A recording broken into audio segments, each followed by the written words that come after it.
이제 교재 19페이지가 되겠습니다. 이사야는 모압에 닥칠 여러 가지 모든 상황을 미리 예언하면서 모압이 하나님의 심판을 피할 수 있는 길을 알려줍니다. 하지만 교만하고 분노한 모압은 멸망을 피할 수 없다고 선포합니다. 17장에서는 아람의 수도 다메섹을 비롯한 아람의 모든 성읍들과 백성들이 멸절될 것이며 북이스라엘은 타락하였기 때문에 멸망을 피할 수 없을 것이라고 선포합니다. 또한 막강한 힘을 가졌던 아수르 군대조차도 하나님의 심판으로 멸망하게 될 것임을 선포합니다.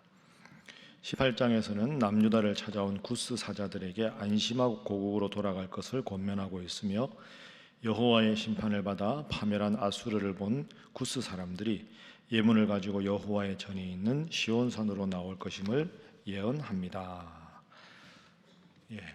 어제 말씀드린 대로 이제 이사야서 13장부터는 남유다와 남유다 근처에 있던 모든 나라들의 멸망, 심판 이런 내용을 소개합니다.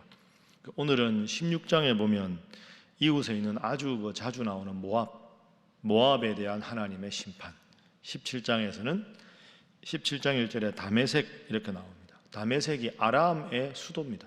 아람에 대한 경고, 아수르 군대에 대한 경고가 12절부터 나오고요. 18장은 구스 왕조에 대한 회복입니다. 성경에서 구스는 우리가 아는 에디오피아를 말하는데 18장의 구스는 에디오피아 나라가 아니라 애굽의 여러 왕조 중에서 구스 왕조를 말합니다. 그래서 16장, 17장은 모압과 아람과 아수르에 대한 심판, 18장은 애굽의 구스 왕조에 대한 일시적인 회복.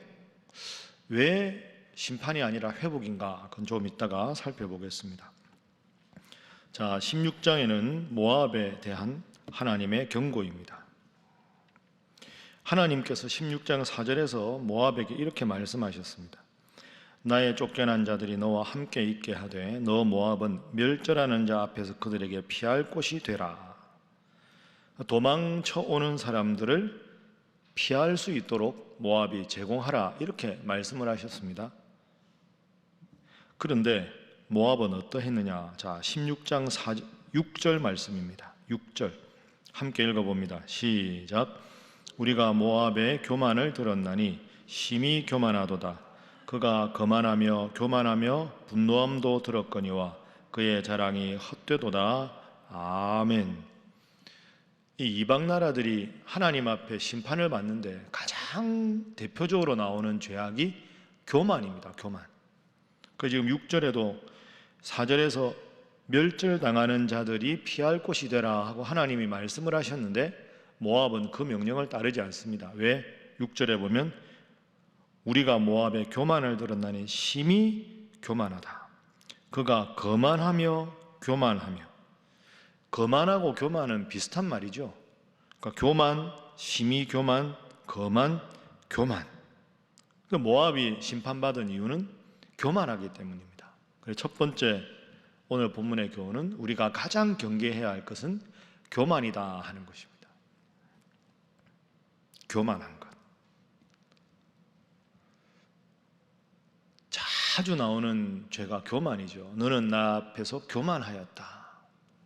겸손히 하나님을 섬겨야 하는데 교만하였다. 6절에 교만이라는 단어가 많이 나왔지만 우리가 어제 본 말씀도 마찬가지죠. 14장에 바벨론에 대한 하나님의 심판을 말씀하실 때도 보십시오. 자, 14장 12절 너 아침의 아들 계명성이여 어찌 그리 하늘에서 떨어졌으며 하늘에 별이 있어야 되는데 떨어졌습니다. 바벨론의 심판과 멸망을 말하는 거죠. 이유가 뭡니까? 13절 내가 내 마음에 이르기를 내가 하늘에 올라 하나님의 뭇별 위에 내 자리를 높이리라. 내가 북극 지폐 산 위에 앉으리라. 가장 높은 구름에 올라가 지극히 높은 이와 같아지리라. 가장 높은 곳 하늘에 올라 북극 지폐 산 위에 이렇게 한없이 교만한 바벨론이 멸망을 당하는 모압이 멸망을 당하는 것도 하나님 앞에 교만했기 때문에. 그래서 성경에서 하나님의 사람이 심판을 받는 것도 교만 때문이고 한 사람뿐 아니라 그 나라도 교만하면 하나님 앞에 심판을 받는다. 그래서 우리가 가장 경계해야 할 것은 교만이다 하는 거죠. 그럼 왜 교만이 문제가 될까요? 다른 죄도 많은데 교만이 이렇게 하나님 앞에 큰 죄가 되는 이유가 있습니다. 그게 오늘 본문의 두 번째 교훈입니다. 그것은 교만의 열매가 우상숭배이다 하는 겁니다. 교만의 열매가 우상숭배이다. 교만하면 우상숭배를 합니다. 얼핏 생각하면 교만하면 왜 우상숭배를 하나요? 교만하면 하나님을 버리고 나를 믿으니까, 나를 믿는 사람은 나만 믿지, 그런 사람이 왜 우상숭배를 하나요? 여러분, 그렇지 않습니다. 교만의 반대말이 뭡니까? 겸손이죠. 겸손하면 하나님을 섬기게 되어 있습니다. 왜? 나를 창조하시고 나를 지키시는 분이 하나님이라는 걸 알아야 겸손하죠. 그러니까 겸손해야 하나님을 내 주인으로 섬길 수가 있습니다. 겸손과 하나님 신앙은 늘 성경에 보면 연결이 됩니다. 교만의 반대말이, 겸손의 반대말이 교만 아닙니까? 교만하면 나를 믿습니다. 나에 대한 믿음이 강하면 하나님을 믿으려고 하지 않습니다. 근데 문제는 여기에 있습니다. 교만한 사람도 까닭없이 불안하고 걱정이 생기거든요.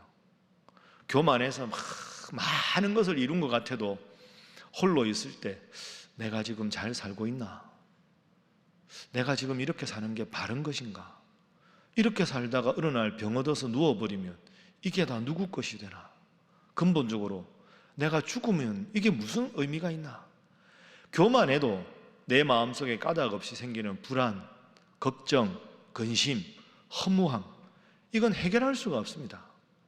그 어떤 인간도 까닭없이 이런 마음이 들 때 해결할 수가 없습니다. 그러면 내가 나를 믿으니까 다른 사람 보기에는 강한 것처럼 보이는데 내 속에 그런 까닭 없는 허무감이 밀려올 때 이걸 메꿀 방법이 없습니다. 근데 하나님은 안 섬깁니다. 왜? 교만하니까.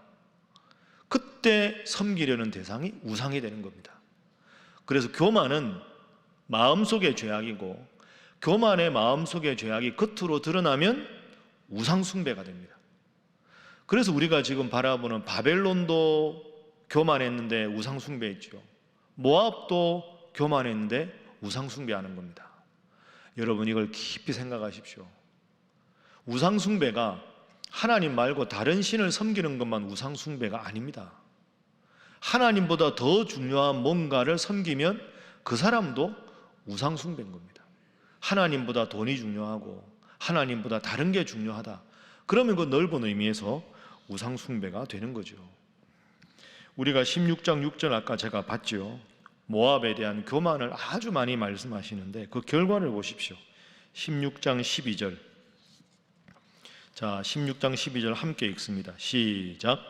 모압이 그 산당에서 피곤하도록 봉사하며 자기 성소에 나아가서 기도할지라도 소용없으리로다. 아멘. 산당에서 피곤하도록 봉사하고 자기 성소에 나가서 기도한다. 소용이 없죠. 참신이 아니니까. 마음의 교만, 그리고 겉으로 드러나는 우상숭배. 여러분, 이걸 잘 생각해야 합니다. 그러니까 하나님은 늘 보면 겸손한 사람을 찾습니다. 여러분, 이 예를 한번 잘 생각해 보십시오.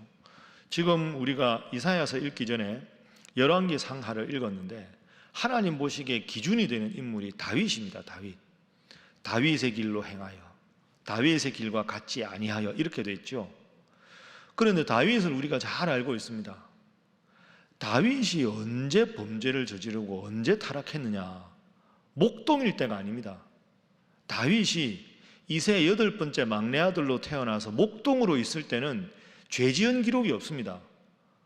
목동으로 있을 때 블레셋 사람 골리앗과 나와서 전투에서 이겼죠. 다윗이 신분이 낮고 겸손했을 때는 죄를 안 짓습니다. 밧세바를 범했을 때, 그죠? 압살롬 아들에게 반역을 당해서 쫓겨났을 때 전부 왕이 됐을 때입니다. 지위가 높을 때, 다른 사람이 우러러볼 때, 나도 모르게 교만이 자리 잡을 때, 그때가 조심해야 합니다. 이게 아주 중요한 점입니다. 낮은 자리에 있을 때는 겸손이 쉽습니다. 그러나 지위가 점점 오르고 연륜이 오르고 신앙의 경험이 많아지면 그때 조심해야 합니다. 그러니까 여러분들 조심하셔야 됩니다. 우리 교회에서 제일 조심해야 될 건 담임 목사입니다. 저나 여러분이나 새벽기도 나오는 열심도 있고 성경도 여러 번 읽으셨고 딱 이야기하면 빨리 이해하시고 교회가 어떤 곳인지 아시고, 그러다 보면 제가 주일날 말씀드렸죠. 여러분도 모르게 모든 일에 평가자가 되어버립니다. 회중석에 앉아서 강단을 바라보면서 건전한 비판은 필요하죠. 그런데 예배가 이러니, 교회가 이러니, 목회자들이 이러니, 장로님들이 이러니, 교회가 이러면 안 되니 건전한 비판은 받겠지만 하나님 앞에 기도해서 정말로 하나님 주신 마음이 아니라 나의 짧은 교회에 대한 판단, 신앙에 대한 판단으로 이러니 저러니 판단하는 게 교만입니다. 잘 생각하십시오. 교만과 우상숭배는 쌍둥이다. 깊이 생각하시고, 그럼 어떻게 극복할 수 있을까요? 지금 이 모습을 간직하셔야 됩니다. 새벽마다 나와서 기도하고 이미 알고 있는 말씀이지만 다시 듣고 다시 마음에 새기고 다시 말씀 붙잡고 기도하고 끝없이 겸손해야 하나님 여러분을 높이 들어주시고 큰 복으로 함께 하실 줄로 믿습니다. 그것이 오늘 본문의 두 가지 중요한 교훈입니다. 자, 17장 말씀으로 넘어갑니다. 마지막 오늘의 기도 제목입니다. 일시적인 회복과 영원한 구원을 구분하게 하소서 하는 겁니다. 일시적인 회복, 영원한 구원, 이걸 구분하게 하소서. 그 구분할 지혜를 주옵소서. 이 기도가 필요하겠죠. 여러분이 말이 어려운데 막 잘못되다가 잠깐 반짝 좋아지는 경우가 있고 영원히 하나님이 회복해 주시는 경우가 있는데 이걸 구분할 필요가 있습니다. 자, 오늘 본문 말씀으로 한번 보겠습니다. 17장 1절에 보면 다메섹에 관한 경고라. 다메섹은 아람의 수도라고 했죠. 아람에 대한 경고가 11절까지 나옵니다. 자, 이어서 12절 한번 보십시오. 12절, 17장 12절. 자, 함께 읽어보겠습니다. 시작. 슬프다. 많은 민족이 소동하였으되 바다 파도가 치는 소리같이 그들이 소동하였고 열방이 충돌하였으되 큰 물이 올려옴같이 그들도 충돌하였도다. 아멘. 역사적으로 보면 17장 12절부터는 아수르에 대한 경고입니다. 17장 12절, 13절, 14절은 아수르에 대한 하나님의 심판과 경고입니다. 그러면 지금 이 이사야가 쓰여지는 배경을 잠시 생각을 해보면 이 북이스라엘이 있고 남유다가 있죠. 작은 나라들 아닙니까? 근데 북이스라엘은 아수르에게 멸망을 당했습니다. 그러면 이제 아수르 입장에서는 남유다를 멸망시키려고 하는 겁니다. 그런데 그 당시에 원래 아주 큰 나라가 애굽이었습니다. 애굽은 원래 큰 나라고 아수르가 큰 나라로 올라오면서 아수르와 애굽 사이에 힘겨루기를 하다가 애굽이 집니다. 아수르가 힘을 얻어서 북이스라엘을 멸망시키고 남유다까지 멸망시키려고 하는 상황에서 이사야서가 전개가 됩니다. 그러면 애굽은 힘이 아주 약해져 버렸어요. 그런데 17장 12절에서 아수르도 멸망할 것이다. 이걸 이사야가 심판하는 거죠. 예언을. 그럼 애굽은 어떻게 될까요? 아수르 때문에 콱 힘을 잃었다가 아수르가 힘을 잃으면 애굽이 다시 올라올 거 아닙니까? 그게 18장입니다. 18장 1절 함께 읽어봅니다. 시작. 슬프다. 구스의 강 건너편 날개치는 소리 나는 땅이여. 아멘. 2절에 보면 갈대배를 물에 띄우고 배가 나오죠. 애굽의 나일강을 말하는 겁니다. 구스는 애굽의 왕조라 그랬죠. 에디오피아가 아니라. 그런데 이상한 점이 있습니다. 17장 12절에 아수르에 대한 멸망을 말할 때 멸망이니까 슬프다. 18장 1절에도 슬프다. 이 슬프다가 되면 안 되죠. 아수르가 멸망을 당하면 애굽이 다시 올라오니까 기쁘다 이래야 되는데 이사야는 슬프다 이렇게 말합니다. 애굽이 다시 회복되면 좋은 일인데 왜 슬프다 하고 시작했을까요? 그것은 애굽의 일시적인 회복이기 때문입니다. 그러니까 주변 강대국이 힘이 약해지니까 애굽이 슬며시 다시 회복되는 거지, 애굽이 회개하고 하나님께 돌아온 게 아닙니다. 일시적인 회복이지만 애굽도 망할 것이기 때문에 이사야가 슬프다 하고 말하는 거죠. 여러분, 이 두 가지가 구분이 힘들어요. 그런데 이게 아주 중요합니다. 예를 들어서 여러분이 뭔가 자꾸 일이 안 되고 힘들다가 일시적으로 반짝하고 잘 된다.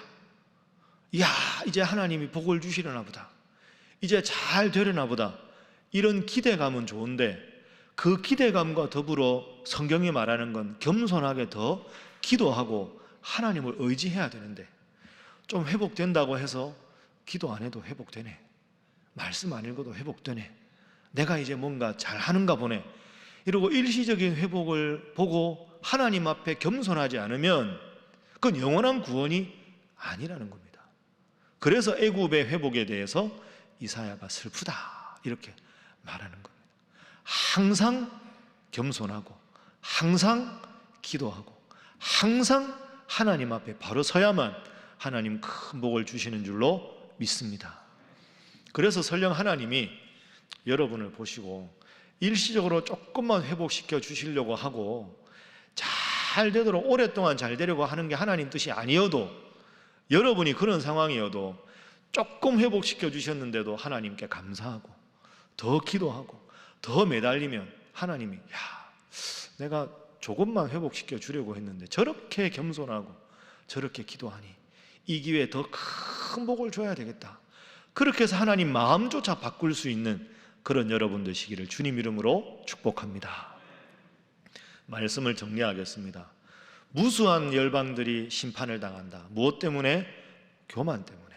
마음의 교만이 우상 숭배로 드러난다. 늘 겸손하고 하나님 잘 섬겨서 일시적인 회복이 아니라 영원한 회복으로 하나님 앞에 복받는 여러분 모두가 되시기를 주님 이름으로 축복합니다. 함께 기도하겠습니다. 이 세 가지, 하나님 교만을 경계하게 하시고 어느 때나 어디서나 겸손하게 하나님만 잘 섬겨서 하나님이 내 인생에, 우리 삶에, 우리 가정에, 우리 교회, 이 나라 이 민족의 복의 근원임을 깨닫고 하나님 잘 믿는 자로 살아가게 하여 주시옵소서. 특별히 코로나로 힘들고 어려운 상황 속에 하나님께 의지하고 기도하여 하나님의 회복의 기쁨을 누리는 성도 되게 하시고, 우리 힘들고 어려운 성도들 기억하면서 그분들 위해서, 이 나라 이 민족을 위해서, 선교사님 위해서 다 함께 주님 앞에 기도하겠습니다. 주여 믿습니다. 주여 믿습니다. 주여 믿습니다.